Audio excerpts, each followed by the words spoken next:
Hi, welcome to Richard Smith Jr.'s bedroom from the 17th century. The bed is a four-poster bed, and it's a rope bed. Every fourth or fifth night, somebody would have to take the key for the bed and give the rope a couple of twists, and it would be good, nice and tight for the next couple of nights. The curtains around the bed are called bed furniture. All of the material on the bed is called bed furniture. The curtains are to keep the warmth in the winter, the bugs out in the summertime, and of course for privacy.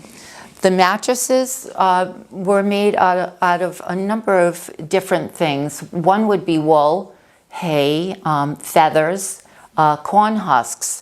They would have, this bed has 3 mattresses on it.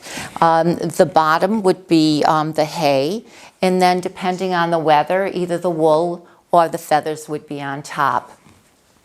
In the wintertime, they would have to keep their bed warm before they got in it at nighttime, because of course when we get in bed at nighttime, it's pretty chilly in the winter.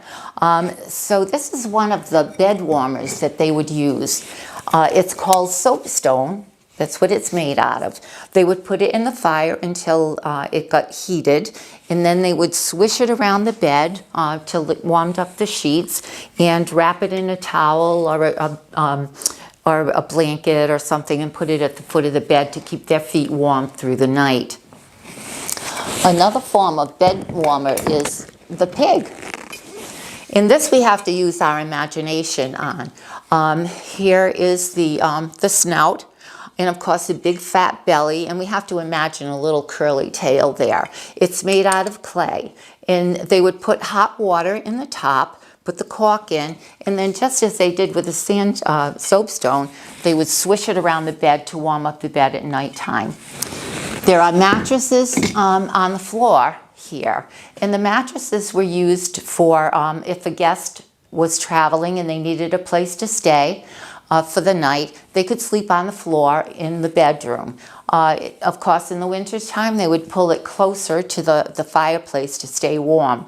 These particular mattresses are made out of feather, and I know that because I've seen feathers floating around in the bedroom.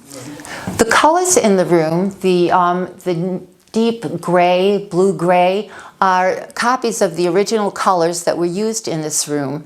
They took scrapings from under all of the paint chips, and they made this the same color it was in 17th century when Richard Smith Jr. was here. Down here we have a boot jack, and the gentlemen would put their boot in the bottom part of it, the little hook, and pull their boots off. Now in the 17th century, boots were made out of soft leather, and they would be made in one shape. There wasn't a left boot and a right boot. So your foot would shape the leather to the size of your foot.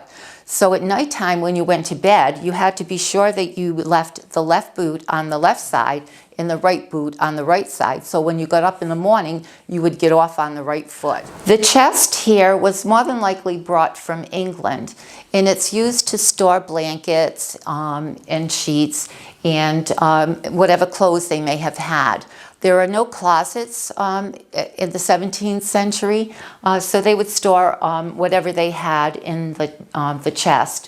What we have displayed over here is the herbs and spices that the woman of the house would have to know how to use. They had to know how to make poultices and serums if somebody had a cold, or if you had a sore throat. If you got a cut, she had to know how to treat it. For instance, basil. If you had a headache or you had a little cold, besides using it for cooking, they would use it in a tea to make you feel better.